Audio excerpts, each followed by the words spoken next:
Hello and welcome back to another job. As you'll see, it is here behind me, scaffolded up, ready to go. The van's here, it's loaded up with all of our gear, and we have actually made a little start on this already, but I'm going to take you around. I'm going to show you how we get on, show you what we've done already, because I thought it was going to be much harder than it was. This video at some point, I'll have had a haircut in the middle of it, and yeah.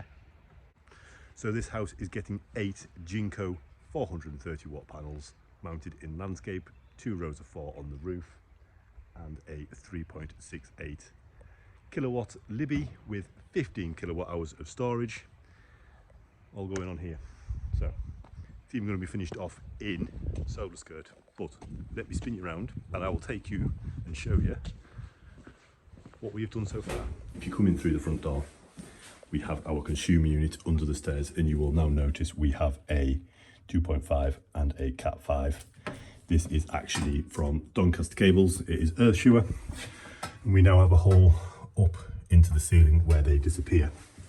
What we managed to do is manage to fish into that hole, through here and into this downlight. We've then managed to fish all the way out and through the gable end. We'll put that downlight back in a minute, but I'll show you what we have round the corner. So round the corner we have a J, and J is getting on with round here. Up the top we have our 2.5 and our Cat 5 comes out, and they are going to get conduited down to our isolator. And we have laid, or should I say J has laid, 4 paving flags in here. And this is where our Libbi will sit. So you can see the marks on the wall for 1 battery, a 200mm space as per the instructions, and then the marks for the other 2 batteries and the inverter sat on here. So yeah, our batteries will be mounted outside, nothing in the lofts as per the past document that came out recently. If you haven't read that, the link in the description for that, and everything will be mounted outside. No outdoor fuse boards because they are rubbish, and there is guidance from the IET about why they are rubbish and why they should be classed as a last engineering resort. Took us 20 minutes to fish that cable through that kitchen ceiling and into under the stairs. It's probably about the same amount of time as it would take to install an outdoor fuse board. So yeah, batteries outside following pass, no outdoor fuse board as per the IET's guidance, panels on the roof, finished in solar skirt, Libbi system integrated into the MyEnergy ecosystem with the Zappy, under some blue October sky. Keep following along. Here we go then. So under the stairs is all done. We have our bits coming down here which go to our Libbi outside, our DB, and we've got a RCBO coming to go in there. So the solar is on its own RCBO, our PV isolator, our generation meter, and our Libbi controller under the stairs. I'll take you outside and show you where Jason has got to. It's your dog. Hello there. Outside around here, Jason has got some bits of, well, he's got our end box on which needs a lid on and down, piece of Cobex looped into the bottom. That way our top surface is got no chance of getting any water ingress, and then our cable which will come off into the side of our Libbi. This one is going to take our DCs, so again a piece of Copex off the bottom of there and into our Libbi, and that one will take our DCs all the way up and into the loft. So far it's actually going really smoothly. I think what we'll try and do this afternoon is we'll get that DC run up there, and then I think we might get our Libbi and our battery mounted. So I've got no complaints of how this job is going so far. So what have we been on with? We have been on with, oh, you can see it, you can see it. Let me spin you around and I'll show you. So here we are, put it on a wide angle. There is our 3.68 kilowatt Libbi inverter, our 5.5, which then makes another 15 kilowatt hours of storage. and they are mounted on the wall, fixed back solid, and they are then on this paving flag. Our AC comes out of this box and down through a loop and then through this bit of Copex, which we will put a clip in there for tomorrow. And then our DCs go through this one up all the way into the loft, so that they'll get a clip on them tomorrow and they will look just as nice as the rest of it. So there we go. That is the Libbi system mounted down the side of the house, outside. No fire risk to anywhere in the lofts or in the house, following the pass regs. And we put these flags in this morning just to make something nice to stand it on, and I think it does exactly that. Welcome back, and we are now into day 2. So we're up on the scaffold, and as you will be able to see, down there is where our Libbi and our batteries are stored that we did yesterday, but now is the roof. So on here we have 8 panels that are all going on in landscape. There'll be a row of 4 and a row of 4 to make 8. They're 430 watt Jinko All Blacks. So we will get it marked out. We'll find centre, which I'll show you, and then we'll start getting hooks in. We'll get the rail on. We'll get the cables out the loft, which are currently going through there into the loft, and then we will get the panels on later this afternoon, and then them connected up into our Libbi inverter. But I'll spin you around. I'll show you how we mark the roof off. As you will now see, a tape measure. Really recommend these because you can run them under a tap when they fill up with dirt and clean them out, so they always retract. But anyway, this is our roof and these are our marks. This mark is 4 meters from that wall, and that mark is 4 meters from that wall, and 800 is easier to divide in half than 8.8. Actually it's not, it's 4.4, but that is our centre mark. You then mark a panel back, which is 1 panel, and then 2 panels into that end and mark there. We've then taken gutter to the ridge and found centre, which is this mark, and measured a panel down. So from there to there, from there to there is 1 panel, and then the same again in there, and then that repeats on the top. So I will use my tape measure as a pointy stick. There's my pointy stick. If this is the bottom of our panel, we will have a hook in here. If this mark is the top of the panel, we will have a hook in here. And then again, we'll have a hook in that course. And then 2 courses up, we'll have the hook for the top of the panels. The marks that are down here are repeated again on this end. Jay's here in the rain, raring to go. And then this is our corner of our array. So panels will end up here from there, and then up to about here on the roof, and then we will get the solar skirt on. I'll start getting some hooks in, and then we should get the rail on and the panels on. I'll probably put you on a time lapse and film some of it. I'll show you how the hooks go in as always. I'll show you how the rail goes on, and then I'll show you how the clamps clamp the panels to the thing. Rain today, so the hat is on, and the hat is on because it stops my hood coming into my eyes, and a Milwaukee heated jacket. Quite a nice jacket this, but my really waterproof one and my waterproof trousers, if I need it, are down here in the van to make a start. As you can start to see, we've started to get some hooks in.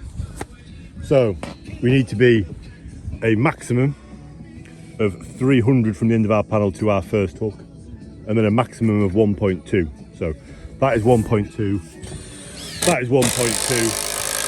That is 1.2, and then to where Jason is also 1.2. And then as you'll just see, he's got 1 screw in, and if we feel here, we can feel the roof truss. So if Jason now puts that screw in,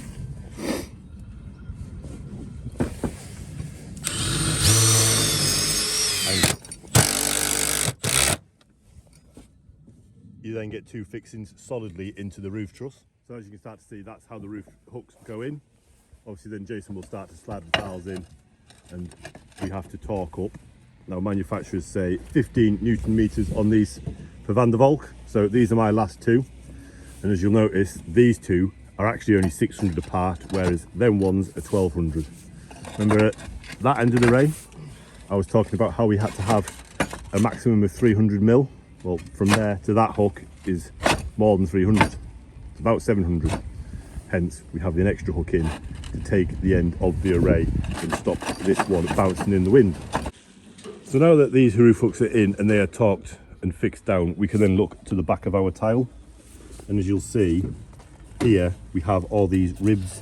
What we do is we take these with a grinder and we grind a channel out. And what that allows the tile to do is to sit and basically bridge over our roof hook. That then puts no pressure on these tiles. It means that there's no chance of these tiles cracking vertically over our hook. We do that with a grinder. That is our bottom set of railing, and now Jason is just moved up to the next set of hooks. So there'll be a set of hooks in here matching these ones, and then there'll be a set of hooks in here again matching these two rows and then that point. And we will continue to move across the roof, but you can start to see how it goes together. We tend to put the bottom set in because then it gives us something to work off up the roof. So we've made a bit of progress since I last seen you, and now all of our rail is in, all of our hooks are ground out, and if I take you down this end, you will see our cables are out on the roof through a bit of flexi conduit.